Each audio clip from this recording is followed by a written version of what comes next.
শুভ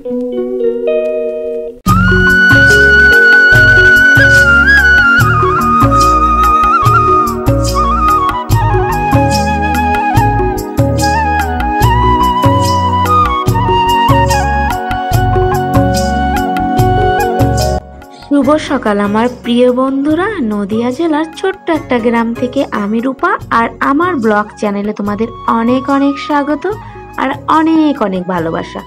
তোমরা যে যেখান থেকে আমার এই ব্লগটা দেখছো, আশা করি তোমরা প্রত্যেককেই খুব ভালো আছো, সুস্থ আছো। আমরাও কিন্তু খুব ভালো আছি। আর তোমাদেরকে সঙ্গে সাথে নিয়ে আমি আমার ব্লগটা এখন থেকে স্টার্ট করছি। এখন ঘড়ির কাঁটায় বাজে সকাল 6টা, আর এখন থেকেই আমি আমার ব্লগটা শুরু করলাম। আর হ্যাঁ বন্ধুরা, তোমরা পুরো ভিডিওটা দেখো স্কিপ না করে। আর তোমরা কে কোথা থেকে এই ভিডিওটা দেখছো, আশা করি কমেন্ট সেকশনে সুন্দর একটা মিষ্টি একটা কমেন্ট করে যাবে। আগামী দিন আমি তোমাদের কমেন্টের উত্তর দেব। সকাল না হতেই দেখো সকালের বাসি বিছানা তুলছি, আর দুষ্টু আমার কি দৌড়দৌড়ি করছে। সকালবেলা আমার আগে ও ঘুম থেকে উঠে পড়ছে। এরপরে দেখো আমি সে কয়েকদিন আগে যে মশারিটা কেচে রেখেছিলাম, তো সেই মশারিটা না জানো তো তোলাই হয়নি। তো সেই মশারিটা একটু তুলে নিলাম, কেননা শোকেসের মধ্যে রেখে দিলাম। নাহলে কি বলতো, কখন না যেন ওই যে ইঁদুরে কেটে দেয়, যেহেতু ঘরের মধ্যে থাকা হয় না।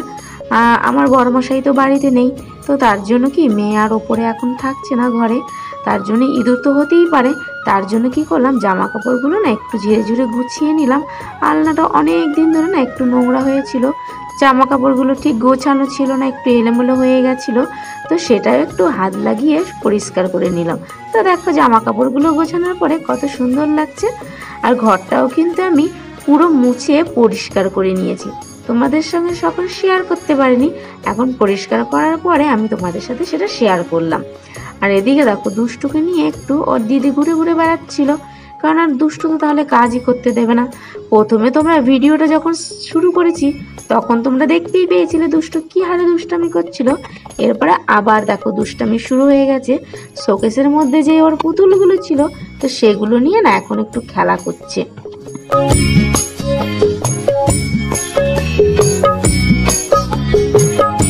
আর হ্যাঁ বন্ধুরা, আমি সমস্ত কাজ করার আগেই তোমরা দেখতেই পেয়েছিলে আমি কিন্তু দুষ্টুকে আগে খাইয়ে নিয়েছিলাম। কেন বলো তো, সকালবেলা খাইয়ে দিলে পেটটা ভরা থাকলে না ও আর একদমই অতটা জ্বালাতন করবে না আর কান্নাকাটিও করবে না। তাই জন্য কিন্তু খাওয়া দাওয়ার ঝামেলাটা প্রথমেই সেরে নিয়েছিলাম। এটা তো প্রতিদিনের ডিউটি, কেননা সকালবেলা অন্যান্য কাজ যদিও বা কোনোদিন না করা হয়, কিন্তু এই ডিউটিটা না প্রতিদিনই আছে। এরপরে দেখো আমি ওই ঘরটা পরিষ্কার করে নিয়ে তারপর আরেকটা ঘর পরিষ্কার করে নিয়ে এবার দেখো আমি দালানটাও একটু ঝাড় দিয়ে নিচ্ছি। যেহেতু ঘরের ভেতরটা ওই যে বলেছিলাম যে গাছপালার জন্য অন্ধকার, ঠিক পরিষ্কার ওঠে না, তার জন্য কিন্তু ঘরের ভেতরটা তোমাদের সাথে শেয়ার করিনি, ওই জন্য বাইরেটা তোমাদের সাথে শেয়ার করলাম। এরপরে দেখো সকালবেলা ঘর দুয়ার সমস্ত কিছু ঝাড় দিয়ে এবার চলে আসলাম বাসি উঠোনটা ঝাড় দিতে। এবার উঠোনটা ঝাড় দিলে না মোটামুটি কাজ কিন্তু আমার হয়ে যাবে। আর আমি কিন্তু আজকে তোমাদের সাথে থালা বাসনগুলো ধোয়াটা শেয়ার করিনি, ওটা আমি আগেই ধুয়ে নিয়েছিলাম। আর তার সঙ্গে জলের বোতলগুলো যে ফাঁকা হয়েছিল রাতে খেয়েছিলাম, তো সেগুলোও না আমি সঙ্গে ভরে নিয়েছিলাম।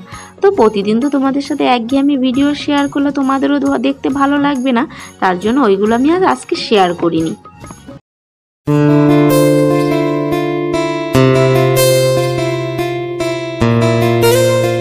বন্ধুরা যাই হোক, আমার কিন্তু মোটামুটি কাজ হয়ে গেছে। আর এরপরে কিন্তু দুষ্টু খেলা করছিল। এরপরে দেখো বাইরের দিকটাও কিন্তু ঝাড় দিয়ে নিচ্ছি। আর বাড়ির ভেতরে কিন্তু খুব একটা নোংরা নেই, জানোই তো বাড়ির ভেতরে অতটা আমাদের গাছপালা নেই, তার জন্য খুব একটা নোংরা হয় না। ওই দুষ্টু ছেলেরা যা কাগজগুলো ফেলে না খেলা করে, তো সেগুলোই একটু নোংরা হয়, তাছাড়া অতটা নোংরা হয় না। আর বাইরের দিকটা দেখো ওইখানটায় না সমস্ত নোংরাগুলো ওইখানটায় গিয়ে জমা হয়। আর ওই গাছগুলোর কারণে না আমাদের ছাদটাও না পুরো নোংরা হয়ে যায়। আর কি বলতো বন্ধুরা, আমরা শুধু যতটুকু ক্যামেরার মধ্যে বন্দি করি ততটুকু কিন্তু শেয়ার করা হয়, আর ক্যামেরার বাইরেও কিন্তু আমাদের অনেক কাজ থাকে, তো সেগুলোও কিন্তু করতে হয়। এরপরে আমি তখন স্নান টান করতে গিয়ে না পায়খানাটাও পরিষ্কার করেছিলাম, অনেকটাই নোংরা হয়েছিল। তো সেটা যেহেতু খুবই নোংরা জায়গা, তার জন্য আমি তোমাদের সাথে সেটা কিছুতেই শেয়ার করব না। আর কলের পাটটাও না আমি পরিষ্কার করে নিয়েছিলাম সঙ্গে। আর এরপরে দেখো স্নান টান করে আমি রান্নাঘরে চলে এসেছি। ওই যে যেহেতু পরিষ্কার করেছিলাম তার জন্য না ঠিক কেমন একটা লাগছিল, তার জন্য না পুরো মাথা টাথা শ্যাম্পু করে না একবারে স্নান করতে চলে এসেছি।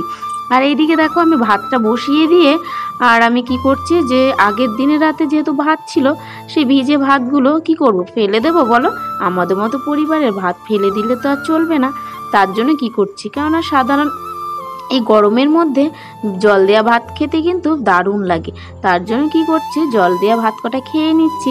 যেহেতু অনেকটাই বেলা হয়ে গেছে, জানোই তো ছোট বাচ্চা নিয়ে অত তাড়াতাড়ি কাজ করা হয় না, সমস্ত কাজেই তো বাধা পড়ে যায়, ছটপট ছটপট করে কাজ করা হয় না। আর এদিকে দেখো দুষ্টু ঘুমাচ্ছে এখন, আর সেই ফাঁকেই না আমি রান্নাটা করে নিচ্ছি, কেননা আমার তো ঘুম থেকে উঠে পড়বে, তাই ফাঁকেই রান্না করতে করতে ভাত কটা খেয়ে নিচ্ছি।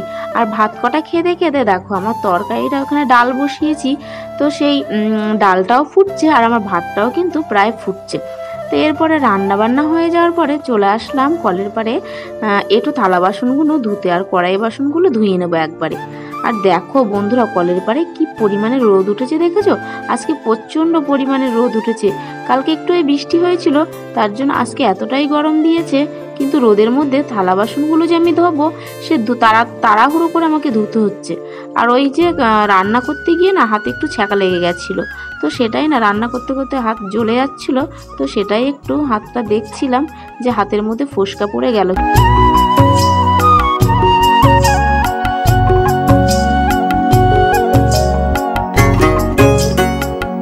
আর যাই হোক বন্ধুরা, তোমরা না অনেক সুন্দর সুন্দর মিষ্টি মিষ্টি কমেন্ট করছো, তার জন্য না তোমাদের অসংখ্য অসংখ্য ধন্যবাদ। তোমরা আমাকে এইভাবে ভালোবাসা দেবে আমি কখনো ভাবতেও পারিনি। তোমরা এইভাবেই ভালোবাসা দাও, সাপোর্ট করো। তোমরা ভালোবাসা দিলে অবশ্যই এগোতে পারবো। কেন বলো তো? কেউ কোনো দিন না একা একা কেউ কোনো দিন বড় হতে পারে না। সবাই কেউ যদি সাপোর্ট না করে কখনোই কিন্তু আমরা এগোতে পারি না।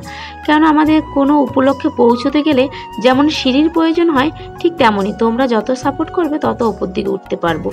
আর এরপরে দেখো থালা বাসনগুলো ধুয়ে টুয়ে এসে দেখি এদিকে দুষ্ট আইসক্রিম খাওয়ার জন্য ছটপট ছটপট করছিল।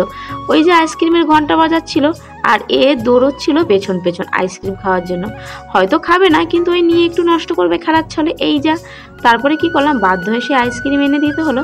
তারপর দেখো একটু খেলো, তারপর আর তো কিন্তু তার ধারে কাছেও গেল না। এরপরে খাওয়া দাওয়া ওদের আইসক্রিম হয়ে যাওয়ার পরে আমি দুষ্টুকে স্নান টান করিয়ে দিয়ে ঘরে বসিয়ে দিয়ে এরপরে দেখো এতটাই রোদ, যেহেতু অনেকক্ষণ জামা কাপড়গুলো রোদের মধ্যে রাখলে জামা কাপড়গুলো এখন যা গরম চটে যায়, তার জন্য কিন্তু আমি জামা কাপড়গুলো তুলে নিয়েছি। আর এতটাই ছাদ গরম কি বলবো তোমাদের, ছাদের মধ্যে আমি গিয়ে পা রাখতে পারছিলাম না। যে জামা কাপড়গুলো তুলবো সেটা আমি কিছুতেই মানে পা রেখে আমি নিয়ে আসতে পারছিলাম না। এরপরে দেখো বিকেলবেলা যেহেতু জলগুলো ভরে নিতে হবে, রাতে তো জল খেতে হবে, তো বিকেলবেলা ওই জন্য জলের বোতলগুলো ভরে নিয়েছি। আর এদিকে দেখো সন্ধেবেলা, সন্ধে নয় প্রায় রাতই হয়ে গেছে, দুধটা গরম করে একবার খাইয়ে দিয়েছিলাম। আর রাত্রিবেলা এখন এই যে দুষ্টর খাবার করছি। এরপরে দুষ্টকে খাইয়ে দাইয়ে ঘুম পাড়িয়ে দিয়ে আমরাও না খেয়ে নিয়েছিলাম। আর বন্ধুরা, ভিডিওটা আজকে বেশি বড় করলাম না, আজকের মতো এখানেই শেষ করে দিলাম। আর আগামীকাল নতুন একটা ভিডিওর সঙ্গে তোমাদের সঙ্গে দেখা হচ্ছে। ততক্ষণে তোমরা ভালো থেকো, সুস্থ থেকো।